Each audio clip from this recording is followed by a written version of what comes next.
Hello everyone, and welcome to today's webinar hosted by the OECD Environment, Health and Safety Division of the Environment Directorate. I am Magda Sahana, Administrator to the Adverse Outcome Pathway or AOP program. And before we go further, I would like to emphasize that your active participation is important throughout the session. So during the presentations, we'll be managing the Q&A functionality found in the lower banner that appears when you hover over. And you can enter there your questions and comments in this Q&A box. You can do that during or after the presentations.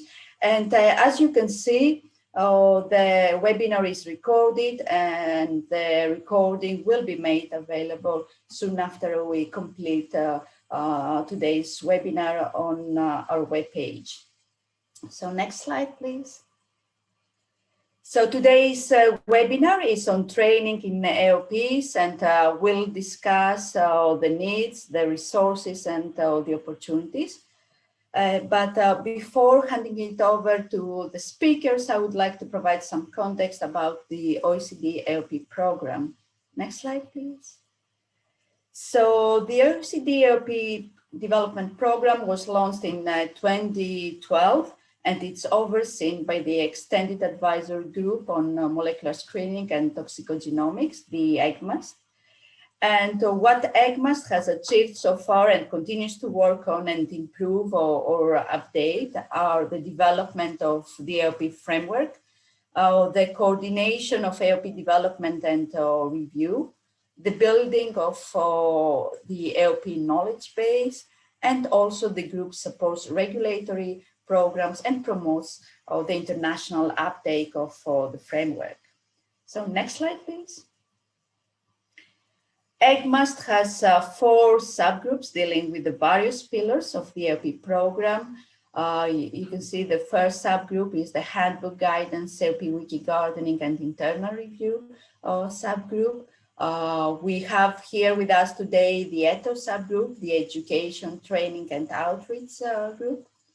There is also a group dedicated on the development of IT tools for AOP work and use, so the AOP knowledge base group. And finally, we have the AOP external reviews and publications subgroup. So next slide, please. Today, we have the opportunity to hear from the ETO subgroup, the subgroup that is responsible for the development, undertaking, and maintenance of activities related to training, education, and further dissemination of knowledge about the AOP framework. This subgroup also promotes the application of the AOP knowledge in support of wider use of new approach methodologies. Next slide, please. Now I'd like to introduce our speakers for today. So we're very pleased that 4 very experienced AOP trainers are able to be here with us today, although the time is not very convenient from the North Americans, but they are here to share their experience. So we have with us from Miriam Leijten from the National Institute for Public Health and Environment in the Netherlands. We have who's co-leading together with Brigitte Landesman from the Joint Research Centers and the European from the European Commission. They are both co-leading the ETO group. And we have also 2 members of the ETO group also with us today. Christy Sullivan from the Physicians Committee for Responsible Medicine, and Betty Meek from the University of Ottawa in Canada. So as panelists, we have additional ETO members here with us today. All of them, together with the speakers and including myself, will be available to answer questions following the presentations. And with that, I would like to hand it over to Miriam to provide the introduction of the webinar. Thank you.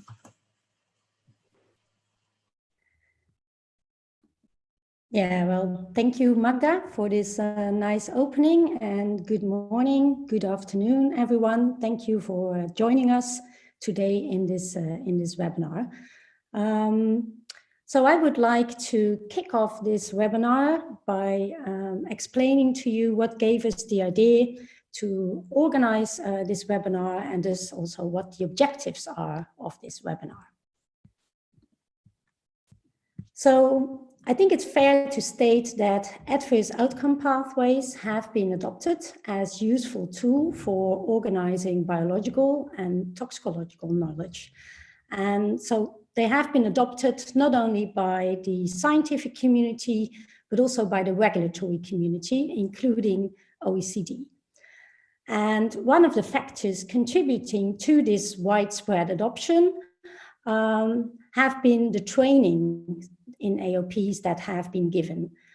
However, the training courses in AOPs that have been given thus far are limited in scope in terms of, for instance, domains or purpose of the training courses. They are certainly incomplete, and therefore there is a need for expansion of trainings in AOP, as well as, let's say, an increased consistency in messaging of these trainings. And furthermore, the AOP trainers, so the people that are capable and willing to give these training courses in AOPs, are limited in number and also in their geographical distribution. And just to make sure we have a common understanding, so when I say training courses in AOPs, I'm not only referring to the training courses given from an OECD perspective, but I'm referring to all training courses. So also training courses that have been given, for instance, by universities. Well, in addition, there is also not a structural exchange in terms of what are experiences with regard to the training courses, what are the messages we think should be sent with these training courses. There's not a structural exchange in materials, identification of needs, etc. So there is a clear room for improvement when it comes to training courses in AOPs, and the ECMAST, so the OECD ECMAST has accepted this challenge. And as Magda already explained, the OECD ECMAST, that is the OECD Extended Advisory Group on Molecular Screening and Toxicogenomics, which is chaired by Rusty Thomas from the US EPA and Maurice Whelan from the European Commission's Joint Research Center. The ETO group has in total 14 members, Magda already introduced to you the 4 speakers of today, but I'm happy also to announce that we have a few more people present as panelists with us today, including Dan Villeneuve, so here on the far left. We have Xenia Groh on the top row on the far right. We also have Fiona Sewell, bottom row, far left. And we also have here in the middle on the bottom row, Julia Filipovska. And so we all are very enthusiastic to get in touch with you, to interact with you, and to hear from you. So what are gaps, needs you may have, or any other suggestions with regard to training in AOPs? And so when it comes then to improvement and expansion of training in AOPs, we would like to collect your input.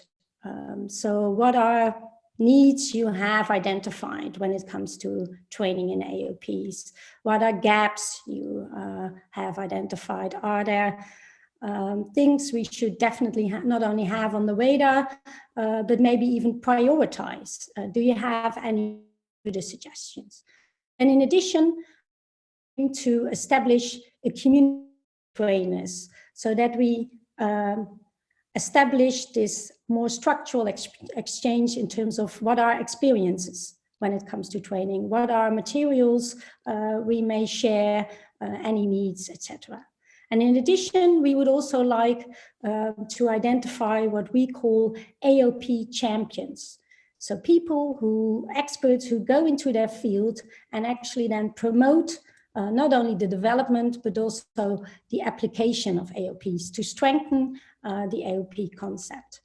And of course, then we would like to collect any feedback, any suggestions you may have, and therefore we really encourage you to participate today in this webinar in an interactive way. And to make sure that we have a common understanding in terms of what is then the target audience of today's webinar. Well, of course, that includes those of you who really have ample experience in training in AOPs. So those who have, let's say, clients when it comes to training. In addition to that, we're also looking for those of you who are familiar with AOPs, but maybe do not also provide training, but you have perhaps then other suggestions or needs. You don't have to provide training in terms of I have identified a particular need. It could also be that you just maybe found out about what AOPs actually are and that you've become very enthusiastic, and maybe you are considering to get involved as in AOP trainer. So we welcome all of you, and please provide your input in whatever way. So now you know a little bit better who we are. We would like to get to know you, and that will be the first Slido session of today's webinar. And after that, then Brigitte will explain to you how AOP be used as a common interface. And then we would like to collect in a second Slido session your experience and your views when it comes to AOP training. We will then share with you our vision for AOP training, and then we will wrap up and I'll inform you about the next steps. And so with that, I would like to hand over to my dear colleague, Christy Sullivan, who will guide you to the first Slido session. Thank you very much, Miriam, for the webinar introduction. I'm going to share my screen and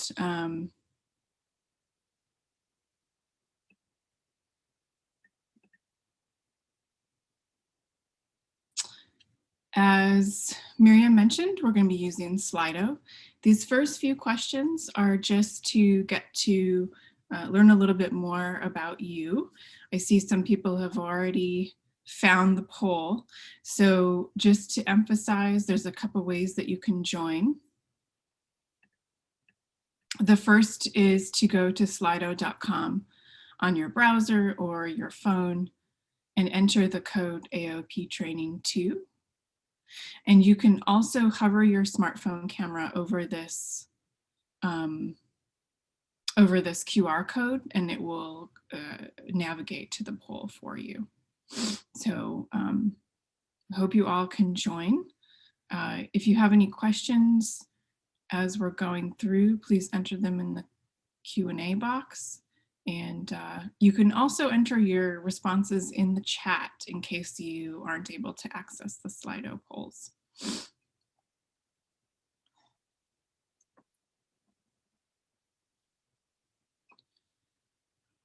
like we have people joining from all over, which is wonderful. That's definitely our hope for today.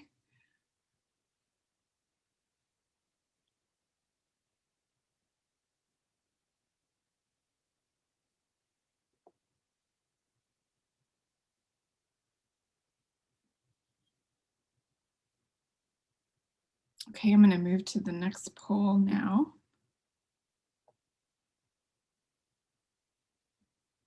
Tell us what your field is that you work in. So is it toxicology? Is it endocrinology?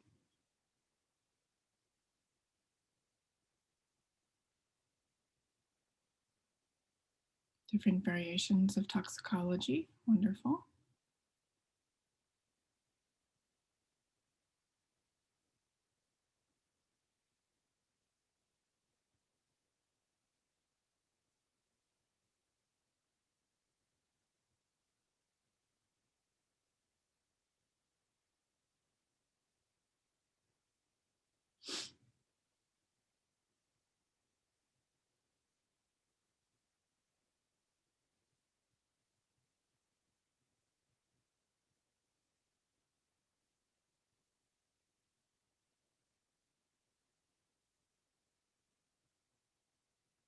Okay, I'm going to move to the next question now. What is your role?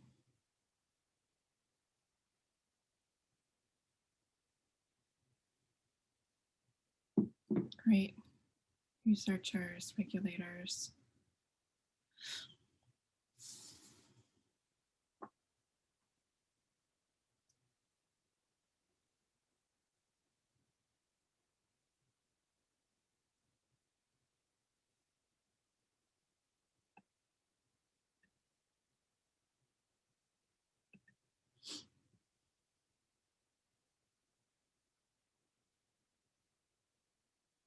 Okay, next poll.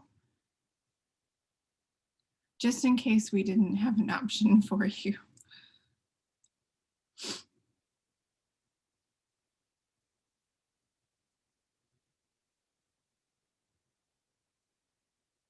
Contract research, policy, great.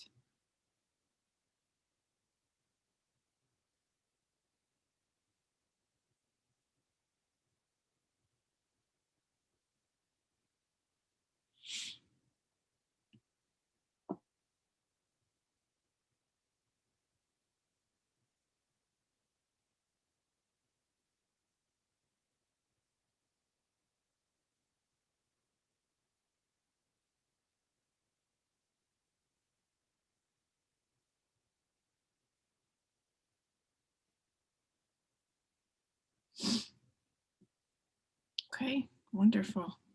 We have a good cross-section of roles here. Okay, next one. And why are you interested in AOPs?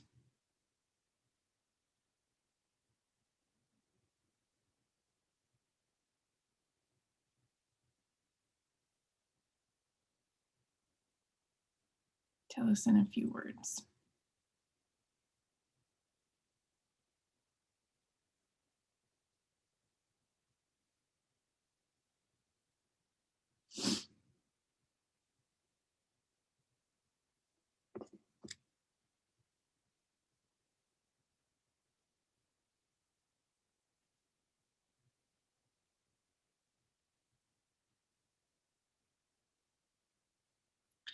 I saw a simple and trustable tool. That's great to hear.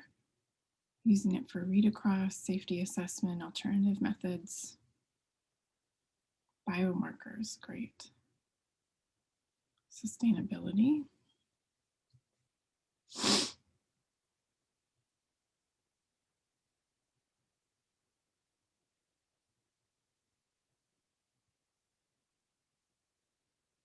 Knowledge management, great.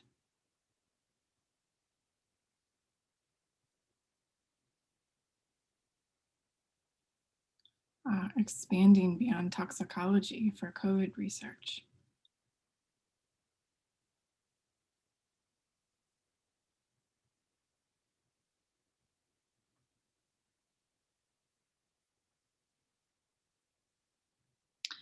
Okay, I'm going to move on to the last section of questions. What are you hoping to gain from this webinar? And you can choose multiple responses.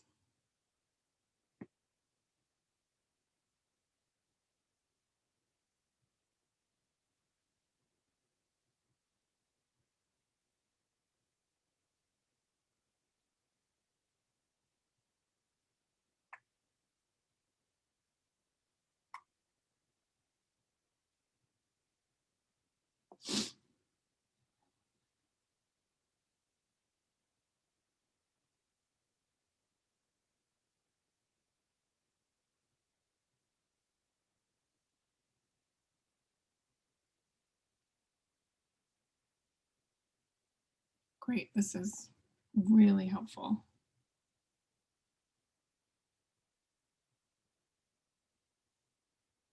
Okay, and then last question, just in case we didn't capture what you were hoping to gain. If you said other, tell us what you think, what you expect in a few words from today.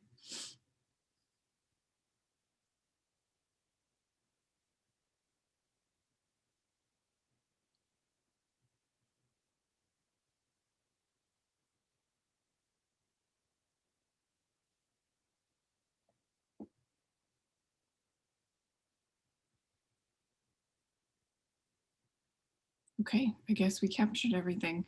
Ah, great. And that's really good information. I'm going to go ahead and stop sharing so that we can answer maybe a question or two before the next presentation. And I'll keep this open so you can keep adding on your phone or your browser, even though you can't see the poll on your screen. Okay. Yeah, thank you, Christy, for guiding us through this Slido session. I think it's very exciting to see all the different answers coming up on the screen. I hope the others also feel it's useful to get to know each other. So unfortunately, we don't have any open questions yet in the question and answer chat. I mean, feel free to type it in. But I just wanted to ask maybe one question to Christy. In your experience with AOPs, what do you think, like which countries are kind of leading on the AOP efforts, and where would you see opportunities to kind of catch up more, or like where do you see kind of a development need in this sense? In terms of regions, I have to say there are people involved from all over. I mean, if you just look at the list of AOPs that have already been endorsed, they're coming from academics and researchers and industry and regulators from Europe and North America and Japan. So I think there's a lot of interest and involvement from everywhere. I know India has had a lot of training activity recently.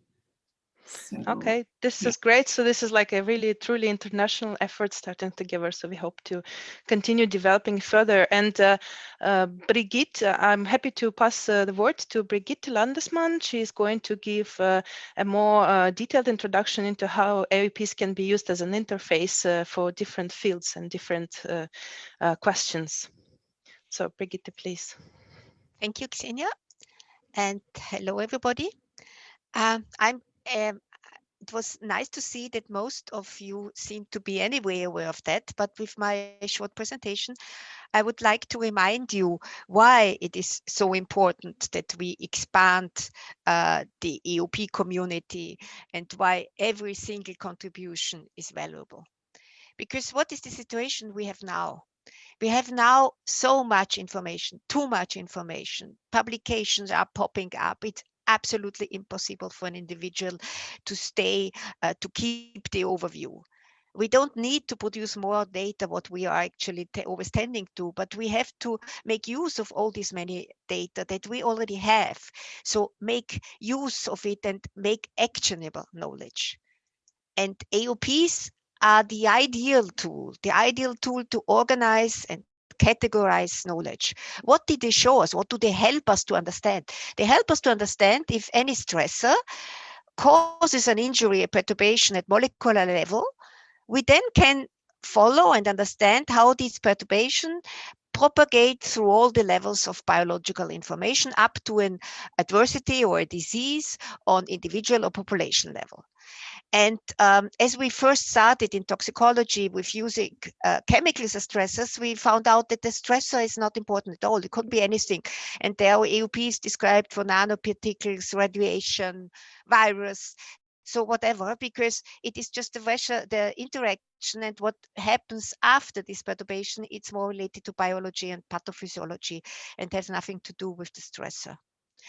And for understanding this perturbation, how it propagates, we can draw upon a wide variety of different methods and disciplines. And just by putting this many data from different disciplines together, we get a synergy. We get more understanding by putting this data into context.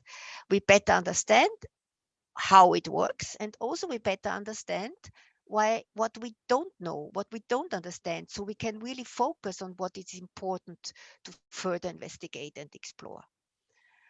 And of course, behind all these different methods and behind these disciplines, there are people. So we have a variety, a big range of different professions and disciplines that all can, should, or are contributing to better exploring this pathway. So it starts at molecular level and ends up in epidemiology. And we have all this variety from people coming from industry, from academia. They have a very comprehensive knowledge of a focused area. And they very often work on the same subject, but they work in parallel, and there is hardly any exchange. So these AOPs, they provide a platform for exchange, for sharing, and for it's kind of an equal platform where everybody has a word.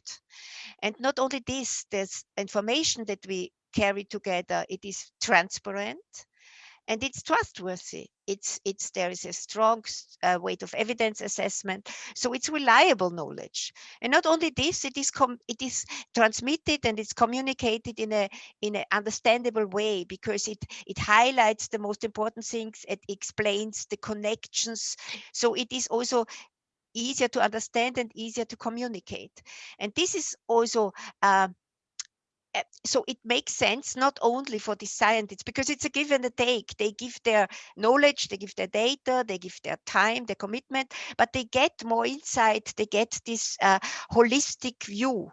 But it's also good for risk assessors and regulators, because they can use this robust knowledge, this robust science for their pragmatic decision making. And it's also good for politicians, because it is reliable knowledge. It's communicated in an understandable way, so they can also use it for their decision making and also for their communication with their people. But it's also good for civil society for the same reasons, and for NGOs, because they can draw upon this trustable, reliable knowledge, which made understandable for everybody, and they have also maybe can get more confidence in decision making.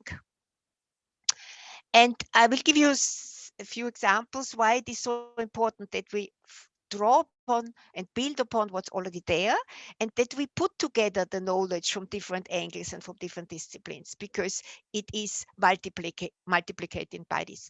So just a simple AOP, one that is caused as a stressor, but there might be another stressor which has the same MIE. So those two stressors, they would work together and increase the effect. And in this way, we better can understand how and why they do interact.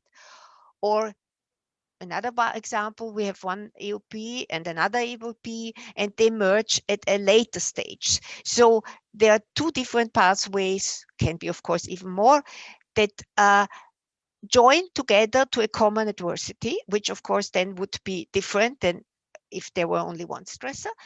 And we can understand the interaction and how different biological pathways interact, which in any other way won't be possible to do. And I want to give an example, a current example, because you know that SARS-CoV-2 is acting on the ACE2 receptor and leading in majority to lung problems. But this pathway to the pulmonary problem is very similar to prior investigated pathways that for lung problems that are caused by nanoparticles, so bad air pollution. And this also allows us to understand the mechanistic background, why we have observed that the outcome of COVID is worse in high air polluted areas. And another example, you know, we have many AOPs, and there are also shared key events that we can then build a network. So we just put two AOPs together with their shared key event, and by doing nothing but just putting them together, that we have now 4 AOPs instead of 2, and haven't done very much to contribute to that, but our understanding has increased a bit. And then another example, which I like very much, it's the AOP network for turret axis disruption during development. And you can see several AOPs. I don't want to go them into detail with different MIEs. And as usually, we have points of convergence. We diverge again towards various adversities. And we can see that they also diverge in different species. So we have mammals, including humans, amphibia, and fish. And with one view, we have a wonderful overview how things are interrelating and how to get together. And of course, this is not done by itself. This is done because behind this are several disciplines, several researchers who put their knowledge together. And otherwise, we won't never get such a beautiful picture. So I'm already towards the end, just summarizing that AOPs provide a platform for knowledge sharing and exchange. They interlink existing data and information across biological levels. They integrate knowledge and methods from different disciplines. They bridge the gaps between various disciplines, and they facilitate a multidisciplinary network. They build on what is already there, and they organize science knowledge. But all this, again, is not done by itself. It's only done if different people, as many as possible, all over the world, put bits and pieces together. And all these many puzzle stones will give us a bigger whole. So that's why it's so important to further disseminate this message, to get more people trained, that more people can contribute to get more knowledge. And this is a win-win-win situation. It's a win for the individual researchers. It's a win for science, for understanding, for knowledge. And as I wanted to illustrate before, virtually to everyone. So if not before, I hope you got convinced. Thank you for listening and happy to get some questions. Thank you, Brigitte, for this concise and very, at the same time, very dense introduction. We already have 2 questions in the Q&A, so I'd like to ask them right away to all panelists, maybe to you as well. So Laurent Lagadik is asking, when 2 different stressors involved in MIE act on one MIE, they do not necessarily potentiate the response, but they can also act antagonistically. So I guess he's wondering how this is caught up in the AOP networks and whether it is caught up. So I think, would you like to answer it? Also, Dan Villeneuve, I think, wanted to jump in on this question. Dan, please go. Yeah, so there are cases where stressors that are acting on a particular target may act antagonistically, and the annotations or the ontologies that are set up for the key events are meant to capture that. So the key event components include both a function, an object, and an action term, and those action terms can represent opposite actions on the same biological target. And so the computational implementation of that isn't fully functional yet, but the ontologies are there to do it and to be able to see essentially when you have opposing effects on the same target, and that can essentially be used to evaluate an AOP network for known potential for antagonistic effects. So we are designing the framework to be able to do that type of analysis. Thank you, Dan. Another question which was asking about searching for the information in the open literature when you search for information to enter into the AOPs. The question was how to make sure that the search code is correctly written. So there was a suggestion that there must be, this is a training need that should be also looked during the AOP development. So anybody wants to take that? Betty, that's the perfect question for you, because Betty was exactly investigating that. Yeah, I'm happy to respond to that. So we have an initiative in the OECD AOP program now to look at systematic methods in literature screening. The objective is really to understand how AOPs are being developed, and in fact, whether we can actually apply the tools or modify them to serve AOP development needs. So we just initiated that project, and we actually are looking at a number of case studies to apply the tools and understand where, for example, we could train them in AOP development. So stay tuned. Okay, great. Thank you, Betty, for the answer. Do we have an opportunity for one more question, or shall we move on? I think we can continue with the Q&A then afterwards. Or What do we think? Okay, so then I think we will now move on to the next interactive session with Christy Sullivan. But we will please continue adding your your questions to the Q&A. We will continue the discussion after this.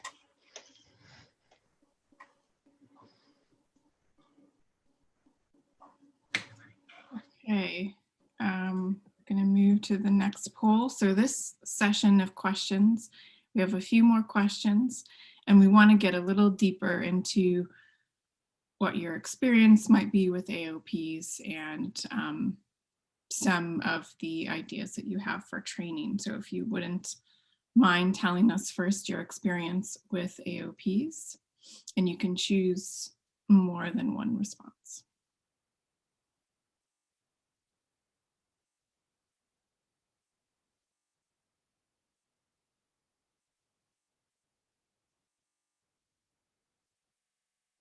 I really like to see so many of you have visited the wiki.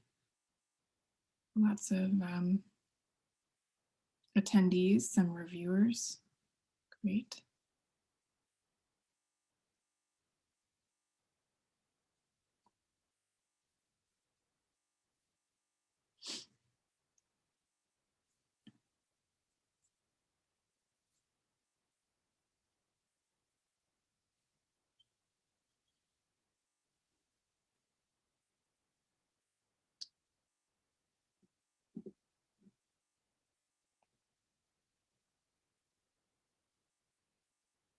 Great, okay. I'm going to move on to the next question.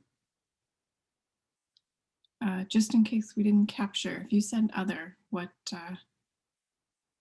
other things have you done related to AOPs?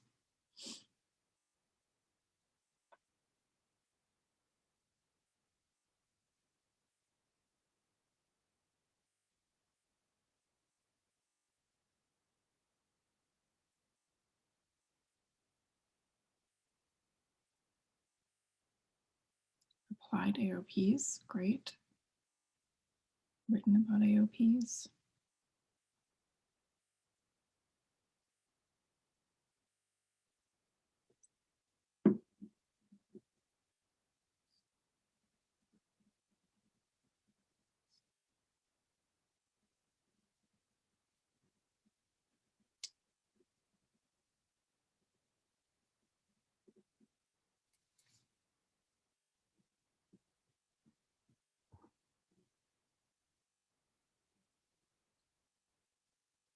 Okay, great. Next question.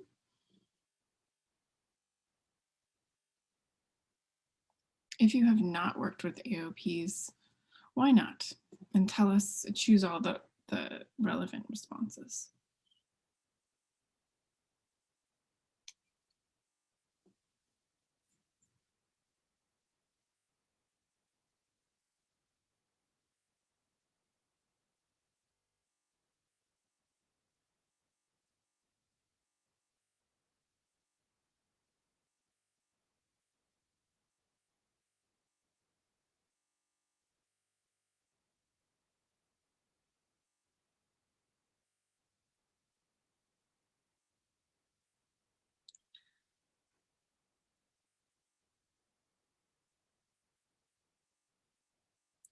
Good to see that training is popping up as something that is a need to get more people involved, because that's exactly what we're sensing and why we're holding these webinars, to be able to facilitate more training.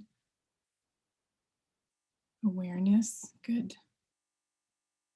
Okay, I'm going to move on to the next one. And those of you that did say other, here's your question. Why didn't you get more involved? Any other reasons?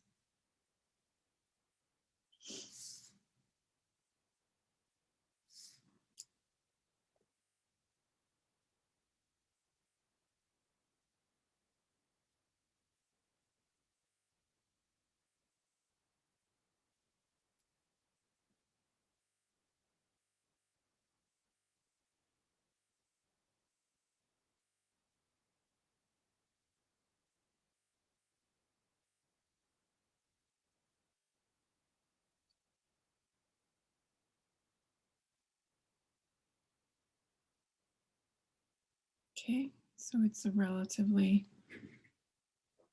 new concept. Good.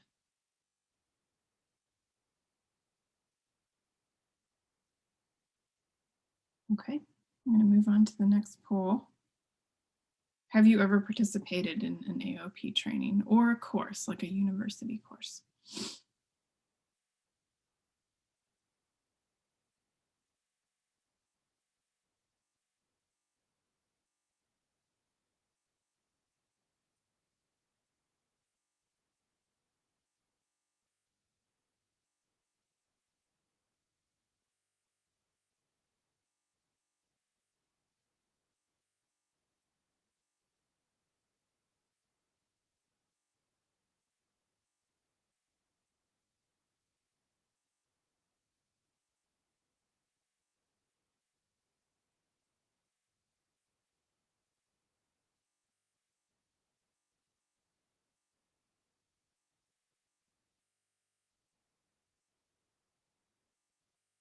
Okay. And for those of you that said yes, did the training or course address your needs?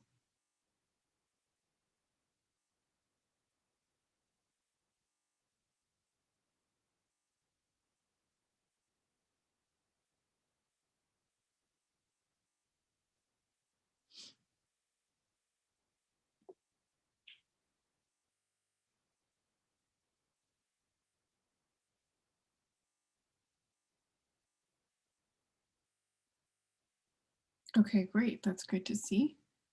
And if you did say partially or you said no, what was missing? What would you have liked to see in that particular course?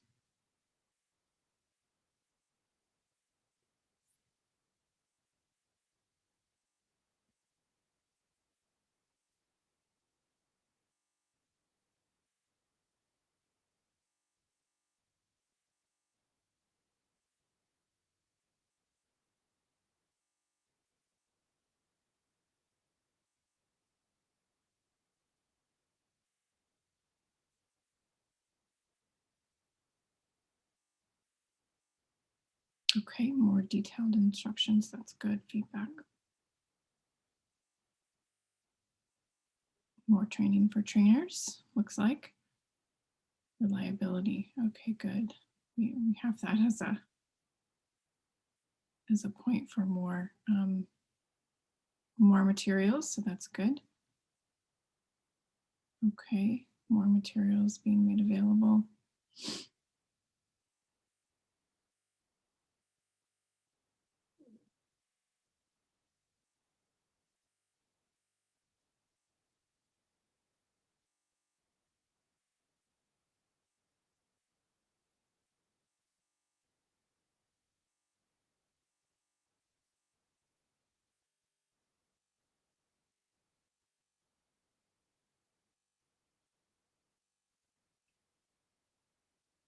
Great. More on the literature search and determination. That's popped up today, I think, as something to keep in mind. Okay, I'm going to go ahead and move to the next question. And what do you think for the future AOP trainings, what would be useful? And this is a word cloud, so just a couple of words, one to three words.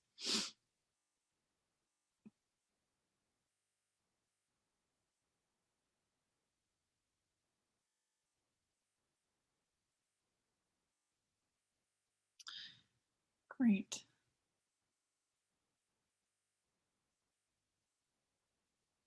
Continuous exchange. Definitely want to develop that.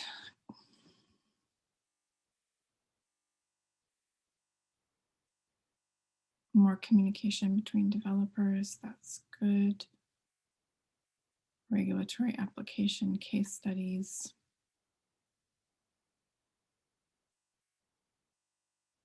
Mock AOP builder. There is actually a practice wiki that we use sometimes in the training courses, so might be able to emphasize that more.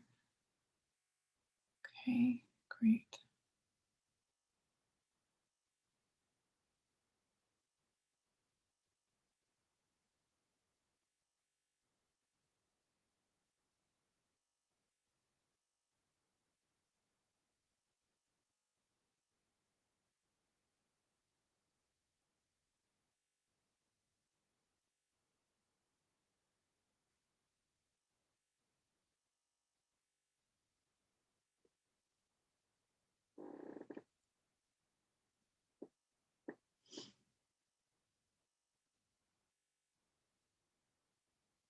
Okay, I see case studies coming up.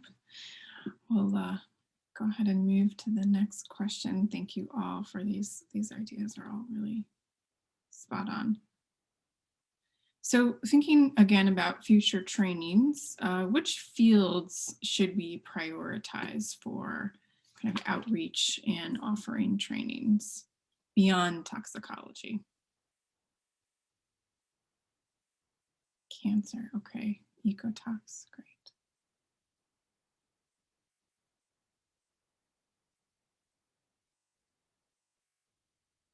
Epidemiology.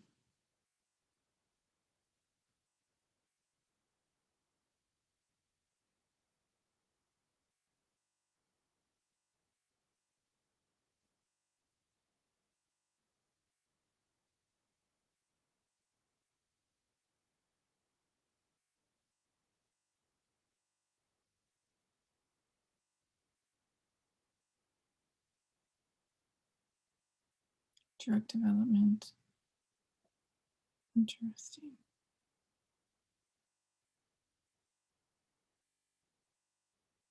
Gender-related effects, that's very interesting.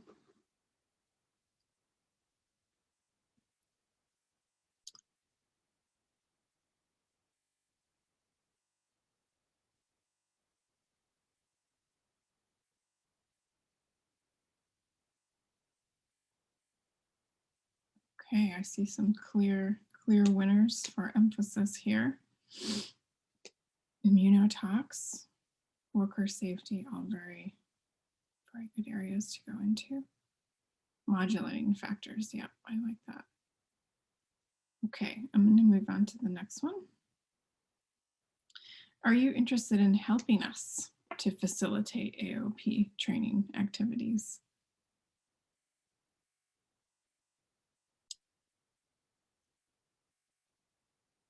And it doesn't have to be as a trainer, it could be all kinds of things.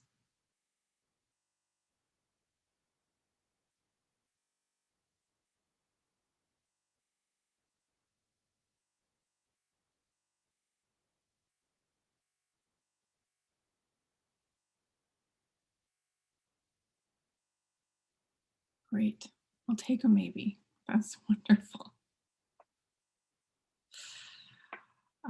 This is really great to see. Okay, next, how can you imagine being involved in AOP training?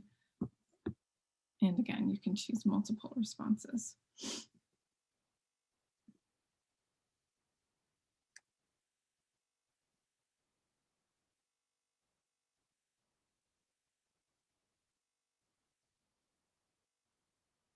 Okay, we always need a lot of people to share with their networks, so this is wonderful.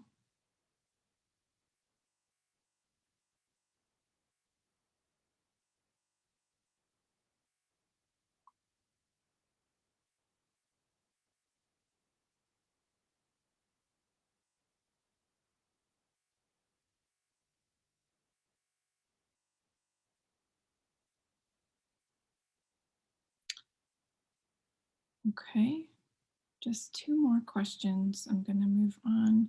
What could we do to help you get more involved, or what could we provide?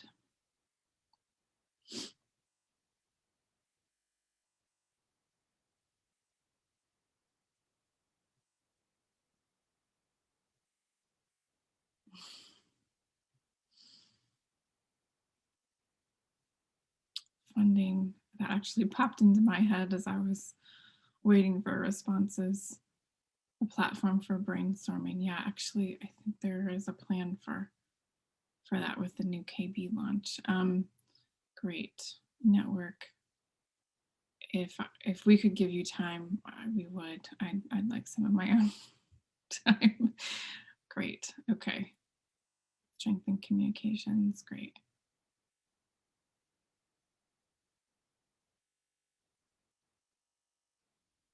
Yeah. Okay. This is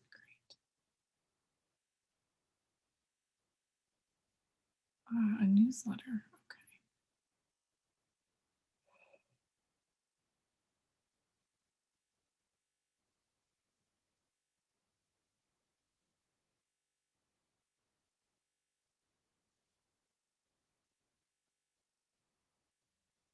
Okay, and then the last question here, is there anything else you want to share with us? This is your opportunity to let us know what we forgot. And we'll leave this open again, just like the last question, and we can move on to the Q&As that have been coming into the Q&A box. So feel free to enter that while we have our discussion, if there's anything else you'd like to share.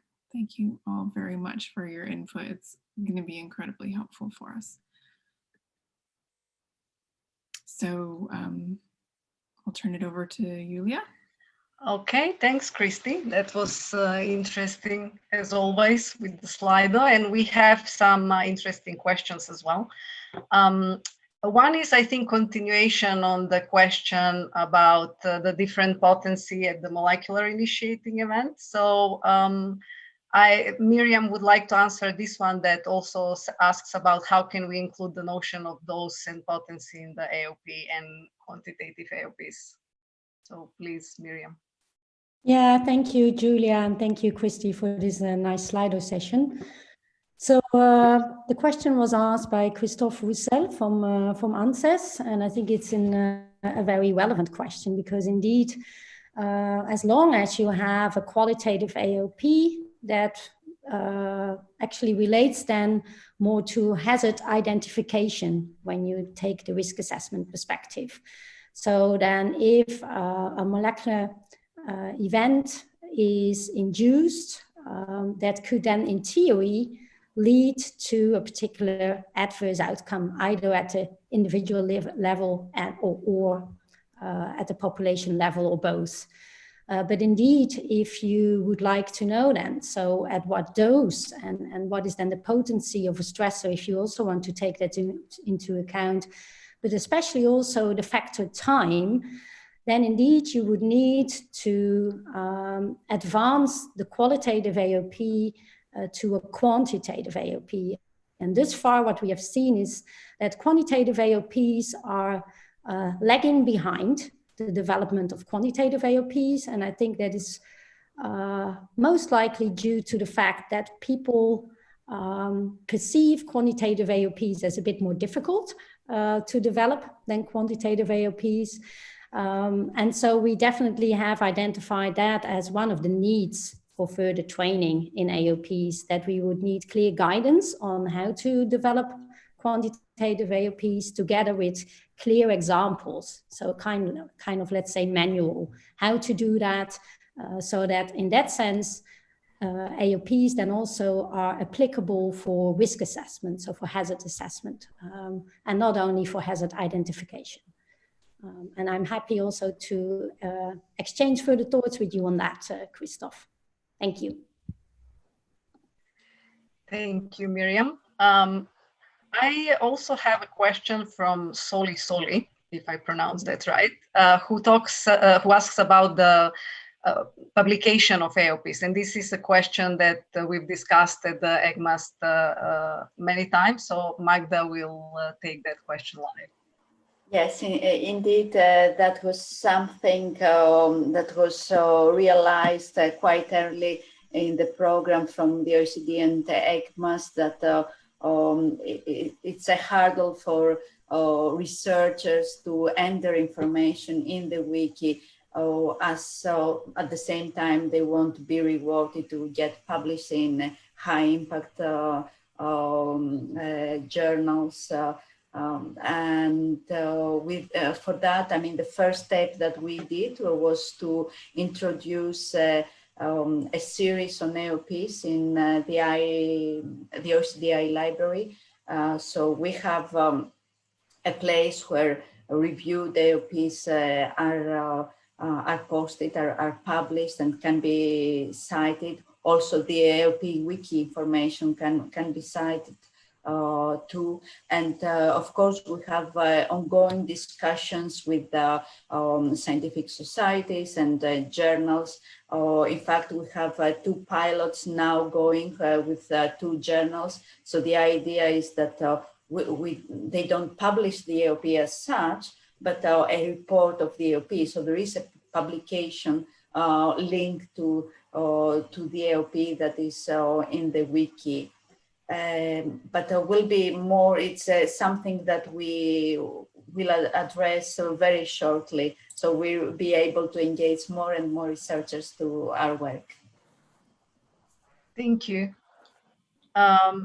We have an interesting question, I think, here that asks about whether we are reaching the right audience with this webinar. And I think that the question by Yuri Bruinen, sorry for butchering your name, is involved in the European Strategy for Exposure Science, and is aiming for policy efficiency and enhancement of the integrated exposure. So I guess the exposure means exposure as in exposure to toxicants. So whether we are including exposure in our AOPs and whether that audience is reached here, Brigitte would like to take that question, if I understand the question correctly. Thank you.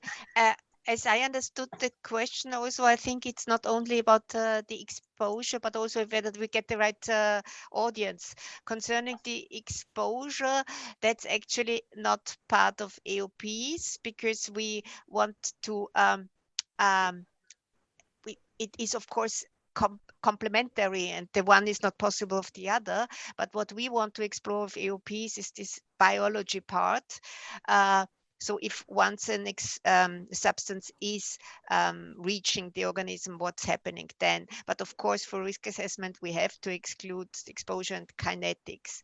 But this is not this is actually, there are investigations and efforts on the way to have a kind of a similar exposure framework, but our primary intention is the AOP per se, the toxicodynamics. And for the audience, you are completely right, and that's actually our effort why we do this webinar, because what we do now, it's a kind of an inbred society, mainly toxicologists, and having all this the same audience over and over again. And we want to go out because it's important to go out, for example, like the big community of clinicians who are really rarely represented. So that's why we think we can't, those people we don't know, we can't address. But our idea was to have a broad audience with this webinar, and like a snowball system, that there are so many people here who might know other people and get some other people involved, and so spread step by step. But you really made a very, very important point, that we need to get also for better understanding, because we have our view, everybody has, and if we get more people with more background, our view will get wider and broader, and there this understanding. Thank you, Brigitte. We have a question from Nicoletta Spino, which is very interesting. It's about the new technologies, new approaches. So she's asking, will the AOP derived from omics and deep learning and NLP be introduced in the AOP wiki? And so I think Xenia would like to answer that live, and maybe then we'll add to that. Yeah, thank you, Nicoletta, for this very important question. I mean, the knowledge derived from omics experiments from big deep learning exercises is very important. But I think we are here looking at two different parts. So first thing is, how do we check the reliability of the omics data itself? And for this, you're surely aware that there are currently initiatives developed for, like, correct reporting of omics data, correct interpretation, or, like, being transparent in how you interpret omics data. And that this is one part. And then, of course, if based on that omics data you gain certain insights which help you to develop an AOP, certainly it can be put on the AOP wiki. And there are already examples where certain KI developments or certain AOPs are being developed with the help of omics data. So we this is kind of a work on the go. So of course, if there will be in time more AOPs developed based purely on omics data, or with big incorporation of omics data, and there will be need for adjustment of AOP wiki to incorporate those things, these developments will be taken on the go. So we are currently basically learning by doing and looking to gain more experience with these approaches and how they can help to develop AOPs. Thank you, Ksenia. We have a question about unpublished data and how the review of unpublished data that is included in the AOP will be reviewed. I think the review question might be taken by Magda, maybe? Or Dan wants to jump in. I can jump in on that. Generally speaking, since an AOP is an aggregation and synthesis of existing knowledge, there shouldn't be much unpublished data put primarily in the wiki, or that shouldn't be the first stop for publication. Primary research should be published in typical peer-reviewed research articles and then cited and the evidence referred to support an AOP. And then there was a second part of that question which disappeared on me. Actually, it was about the rights of publishing because it's unpublished. Right. So, yeah. Yeah. So things that are published in the AOP wiki are basically Creative Commons copyright, so they're open for anyone. So again, I wouldn't recommend it as the place of initial or primary publication. It should really be viewed as something like a review where you cite previously published primary research.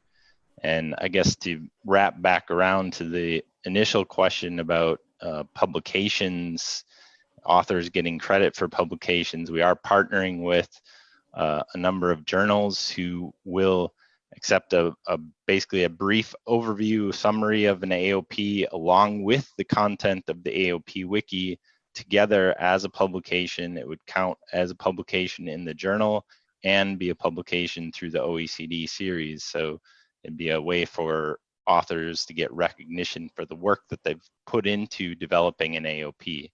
But again, the evidence that supports an AOP, is largely based on experimental work, other types of studies. That work should be published in peer-reviewed journals generally before it's cited as evidence to support an AOP. Thank you, Dan.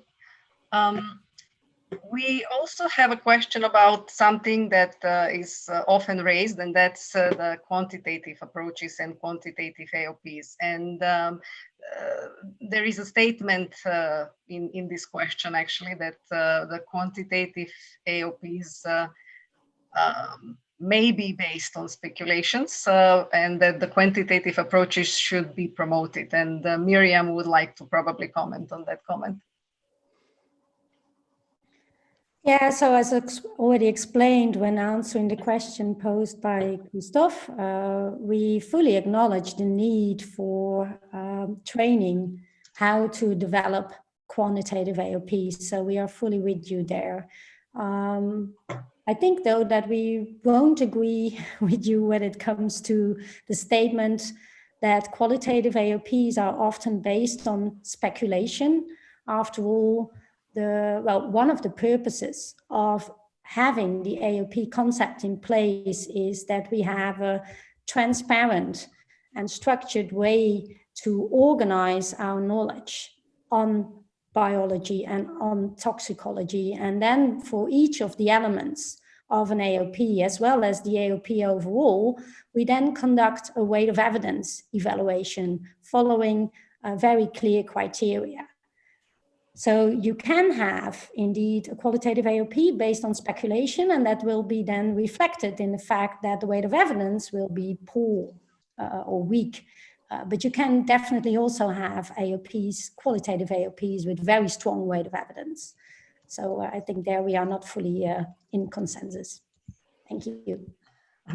Thank you, Miriam. And I think we are just right on time to actually go to a presentation of Betty Meek, who will talk about the AOP training, and maybe some of the questions that we all already touched will be better explained in the presentation. So Betty, please go ahead. Okay, well, thank you very much for that really interesting discussion. I'm going to talk to you a little bit about the experience we've had in training and where we see the training going from here. So by way of an outline, I'll talk a little bit about the nature of our previous training, the resource materials available, the learning objectives and activities, the course content, the kinds of modules that we've given and tools, the outlook, and then some follow-up.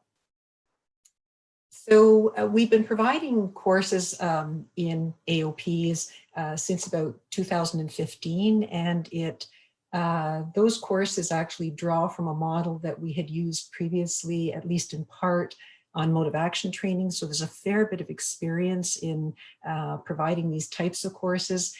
The audiences we provided them to include international organizations, research organizations and consortia, regulatory bodies, scientific meetings and conferences, and postgraduate training at universities.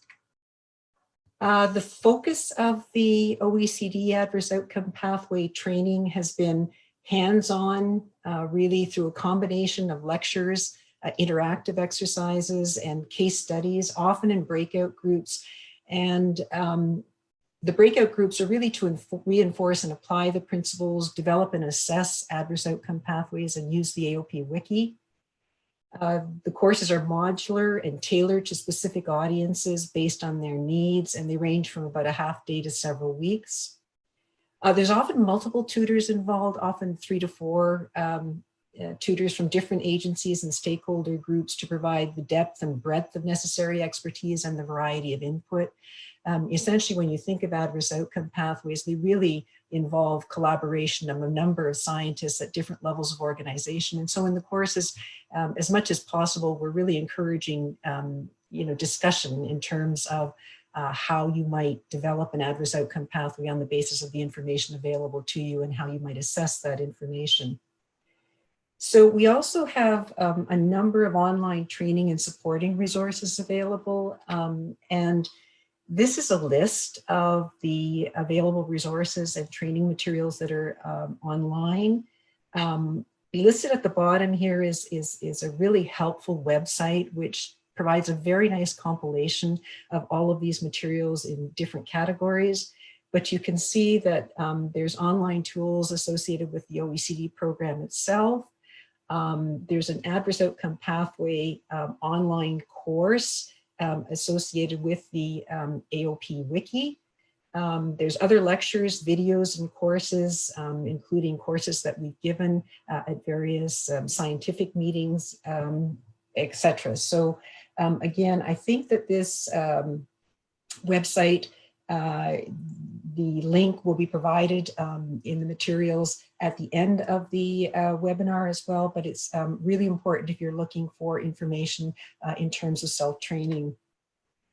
The learning objectives really were to provide an understanding of the concept, what are adverse outcome pathways, why do we need them, the principles of development and description of AOPs, how to assess the extent of the evidence supporting an AOP, as Miriam mentioned, the kind of weight of evidence evaluation of an adverse outcome pathway, to gain hands-on experience in developing and assessing adverse outcome pathways, and to acquire understanding of available supporting tools and guidance, in particular the AOP wiki and associated handbook. and to some degree to understand how adverse outcome pathways are applied, for example, in chemical-specific hazard characterization or mode of action analysis, or even in quantitative application in the development of biologically based dose-response models, and also development of integrated approaches to testing and assessment. So the nature of the modules that we have are, first of all, an introduction to adverse outcome pathways, looking at the need for more predictive toxicology, an introduction to the AOP concept, its utility, the essential elements of AOPs, and the core principles of AOP development. The OECD AOP program, and what I've included in these slides, I've starred those areas that we'd like to additionally develop, where we consider that we'd like to have more materials or different types of materials to extend the training. But in terms of the AOP knowledge base, there's a wiki demonstration, there's also a teaching wiki, the OECD AOP development evaluation process and the nature of available guidance, creating networks, identifying nodes of convergence of AOPs, developing an AOP, understanding the different AOP elements and nature of the source information. And we really like to develop a number of additional case studies in that area. Assessing an AOP, so evaluating and weighing the evidence supporting AOPs. That's really the kind of bridge between the research community and the application community. So what is it that the regulatory community is looking for in terms of having confidence in the supporting data for an adverse outcome pathway? So, and again, we'd like to have more example case studies there. Quantitating key event relationships, and as it's been discussed in some of the questions, the previous questions at this webinar, that's an area where we need additional examples, additional experience and examples in terms of training and particularly case studies, and then applying adverse outcome pathways. Again, we'd really like to engage our partners in the regulatory community in terms of their having applied AOPs for regulatory purposes, such as in chemical-specific hazard characterization or the development of integrated assessment and testing strategies. So by way of an outlook, we'd really like to develop a more formal training strategy to increase capacity and outreach. And these were the elements that we had kind of included at the outset of our discussions. We wanted to think about training the trainers, about targeting training for additional groups, expanding and updating materials both on site and online, and developing a more robust communication strategy. The progress of the initiative to date includes, we've identified gaps in training and contribution expertise, the kinds of contribution we're looking for. We've organized that by learning objectives, which is kind of a traditional kind of teaching method in terms of what we're attempting to achieve with each of the courses. What are we expecting the kind of students to go away with? We've surveyed external trainers to understand the preferred nature of relevant support. And obviously we're having this webinar to solicit input and identify interested contributors. And we've also had a proposal to establish a community of trainers, which will be really important in terms of keeping everyone up to date. Obviously the guidance for development of adverse outcome pathways will continue to evolve as we acquire more experience. So it will be important to have this ongoing discussion with trainers to understand how that's evolving and to share materials and develop them as well. So based on our experience in adverse outcome pathway training, what's worked well? So effective training is hands-on, audience tailored, and expert informed. And some of those elements, for those of you that are trainers, will be probably self-evident. But for adverse outcome pathways, it's been the collaboration of AOP developers, users, and those with training experience in related areas that's been really important. And again, the development of adverse outcome pathways is really a collaborative exercise. And so we're bringing different types of expertise to the table to essentially draw more broadly on the available knowledge base. The training and materials evolve as a function of demand. The demand for training has addressed needs identified by OECD, by program partners, and engaged trainers, with those engaged trainers taking the lead in terms of collaborating with organizations to determine what their needs for a course are and how we can tailor materials, etc. So it is important to identify and address additional need to expand and develop a forward agenda of training, and to iteratively engage to train new trainers. The model that's worked best in the past is adding new trainers to existing teams. So the identified gaps and needs, and I think that several of these align with the responses that we had in the Slido exercise. We do need additional case studies and exercises in the development and evaluation of adverse outcome pathways, but particularly in the application of AOPs. Again, we'd really like to reach out to our partners in the regulatory community who have been involved in using AOPs to assist us in developing some of those case studies.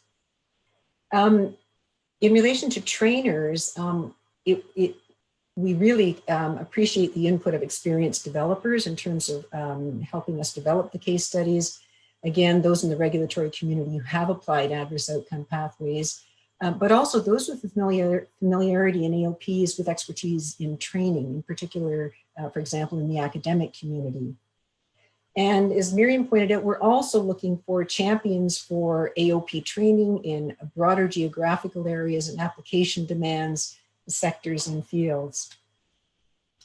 So some of the challenges that we've had in terms of AOP training is relate to identifying, engaging this broader community to expand training opportunities, keeping up with the evolving guidance in the AOP programs, so the information materials will continue to evolve. And I guess also, as pointed out by some in the Slido exercise, it's limitations of resources. It's the required time and commitment to training of those with relevant expertise and experience, and to have this capacity for forward planning.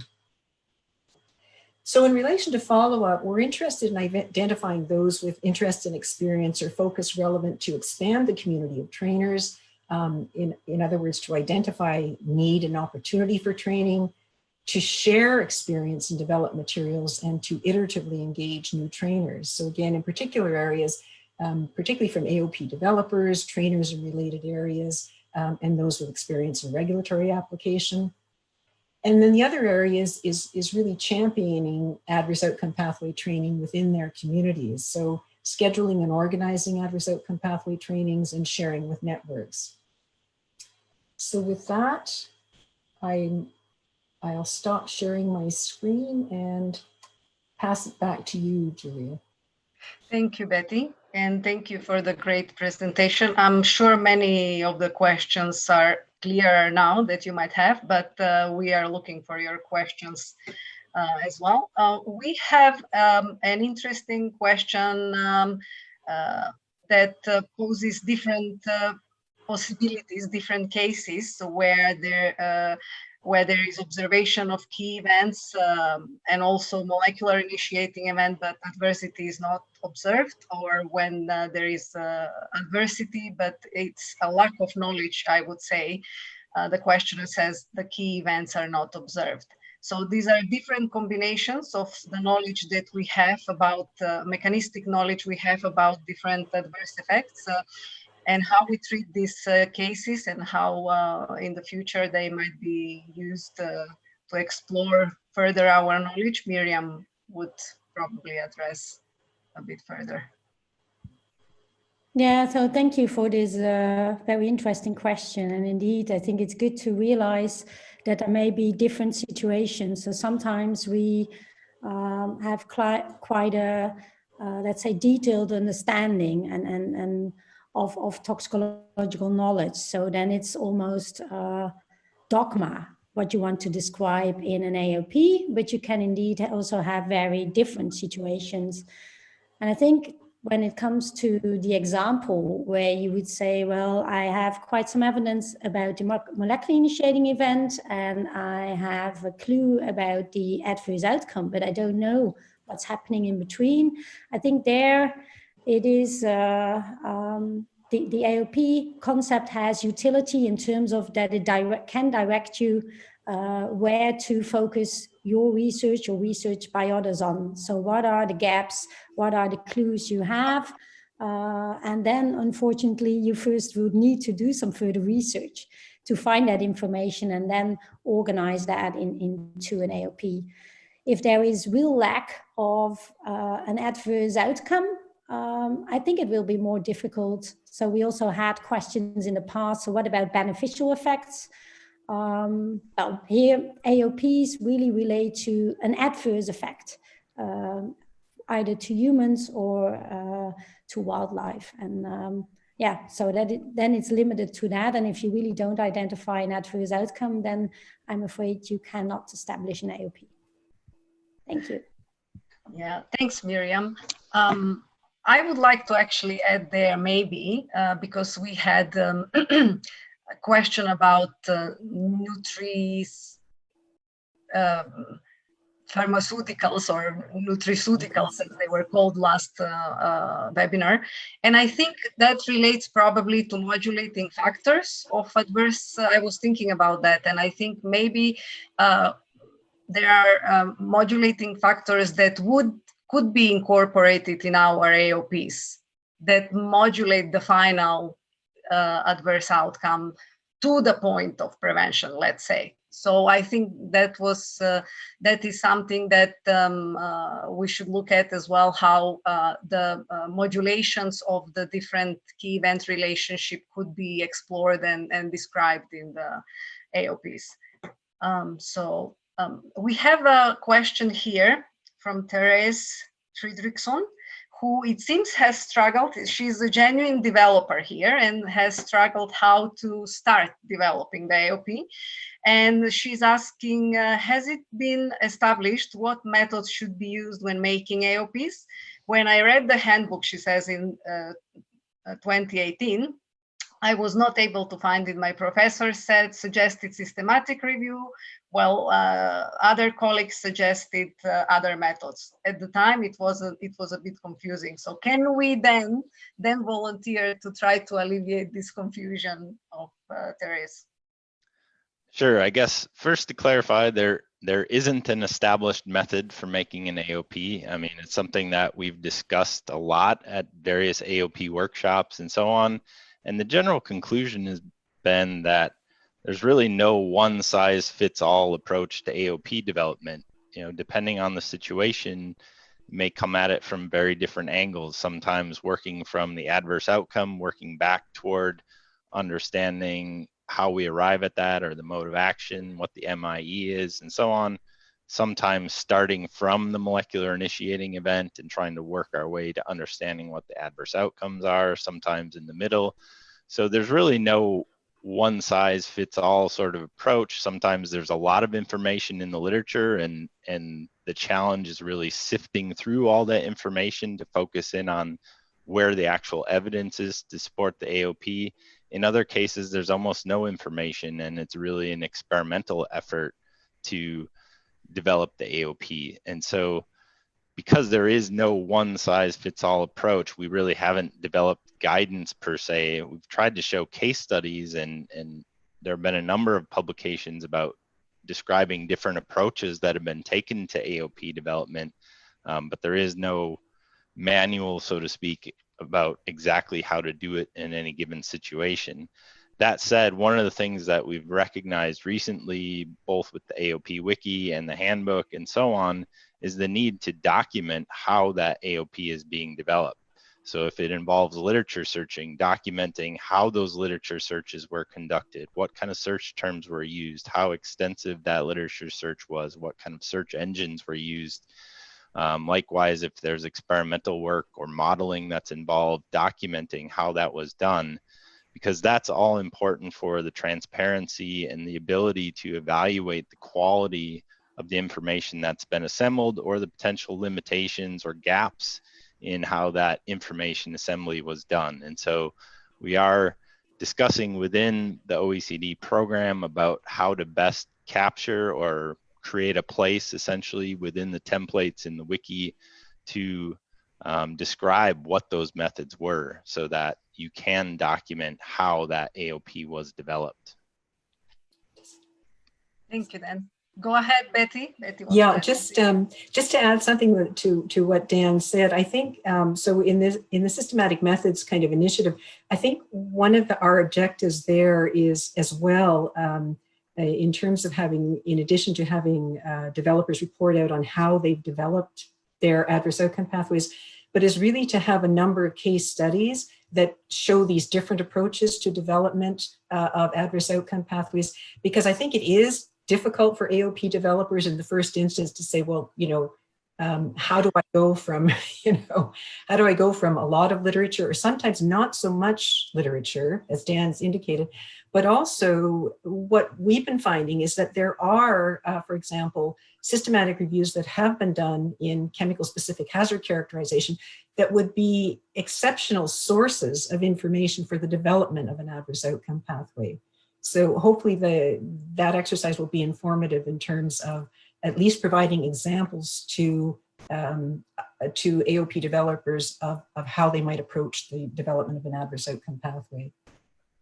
Thank you, Betty. And I will just add quickly that if you are interested in developing AOP, it is a good idea to submit a proposal to the OECD. And if the proposal is accepted, and we are very open, you will get coaching from experienced developers and other people experienced in the AOP and with the AOP handbook, and they can help you as well. So get involved with the program and you will get more help.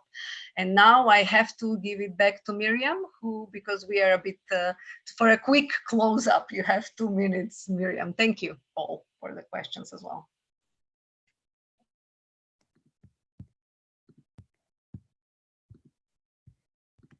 Yeah, thank you, Julia, for handing over. Let me make this in presenter mode. So I just want to make a few quick concluding remarks. So with this webinar, we have informed you about the added value of using AOPs as a common interface.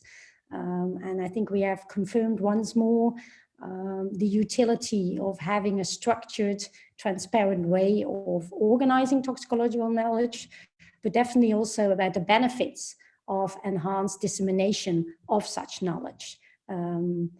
We've also shared with you our vision with regard to a training strategy for AOPs, so how to expand and improve AOP training, and to, in that way, promote both development and application of AOPs. And we've also shared with you the resources and the trainings that is already available. And at the same time, you have informed us with your experiences, but also with your needs with regard to AOP training, your views, your ideas, how we could then further improve and expand the training. And of course, we need further interaction to have a really detailed understanding of your needs and your suggestions, but at least you have provided us with some insights. So as the next step, I think we first all need to contemplate, to think over what has been said today. And then the ETO group will use the input collected today to further improve the training strategy. And when doing so, we will definitely also then need further input from you. And for that, we will reach out to you to collect expressions of interest. So do you want to join the community of trainers, either as a very active trainer or just maybe more remotely to provide input and to exchange materials? Or perhaps you would like to become an AOP champion to further promote AOPs into your field. And with either of them, we are really looking forward to have more discussions on AOP training with you. And if you have any further suggestions regarding AOP training, then please don't hesitate to contact us.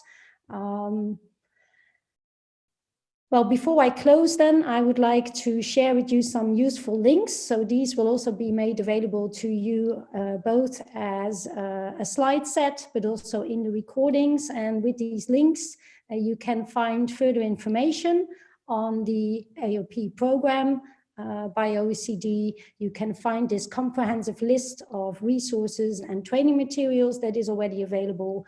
And you can also find announcements for future webinars, as well as the recordings of this and previous webinars. Well, and with that, I would like to thank you all for your very active participation in today's webinars.